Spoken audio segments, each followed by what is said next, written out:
তো এবার আমরা দেখব 47তম বিসিএস একটি প্রশ্নের সমাধান। এখানে বলছে যদি কোনো বর্গক্ষেত্রের প্রত্যেক বাহুর দৈর্ঘ্য 10% বৃদ্ধি করা হয় তবে ক্ষেত্রফল শতকরা বৃদ্ধি কত। তো এইরকম অঙ্কের সমাধানের জন্য আমরা একটা শর্টকাট সূত্র শিখব। সেই সূত্রটা হচ্ছে 2x plus minus x square divided by 100। তো এই সূত্র দিয়ে আমরা এখান থেকে পার্সেন্টেজ বের করব। এখানে প্লাস মাইনাস যখন বৃদ্ধি হবে তখন প্লাস, আর যখন হ্রাস পাবে তখন হচ্ছে মাইনাস। এখানে যেহেতু আমাদের বৃদ্ধি পেয়েছে তো আমরা এখানে প্লাসের সূত্র ইউজ করব। এখানে এক্স হচ্ছে আমাদের কত পার্সেন্ট বৃদ্ধি পায়।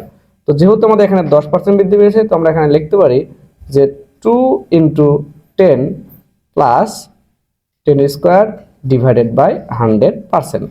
তো এখান থেকে 2 দিয়ে যদি আমরা 10 কে গুণ করি তাহলে আমরা পাচ্ছি 20 প্লাস 10 এর উপর স্কয়ার করলে 100 ডিভাইডেড বাই 100। তো 100 কে 100 দিয়ে ভাগ করলে আমরা পাচ্ছি এখানে 1। তাহলে বলতে পারি যে 20 প্লাস 1 ইকুয়াল টু 21%। এটা হচ্ছে আমাদের অ্যানসার। তার মানে আমাদের অ্যানসার হচ্ছে 21%। সাব্বাস। তো এটাকে আমরা আরো একটা শর্টকাট সূত্রতে করতে পারি, সেটা হচ্ছে x plus x plus x into x divided by 100। তো এখানে এক্স হচ্ছে আমাদের কত পার্সেন্ট বৃদ্ধি পেয়েছে, এখানে বৃদ্ধি পেয়েছে 10%।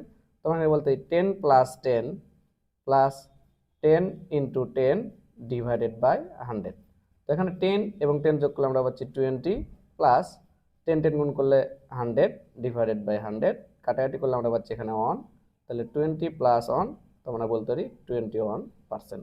এভাবে আমরা অ্যান্সার করতে পারি।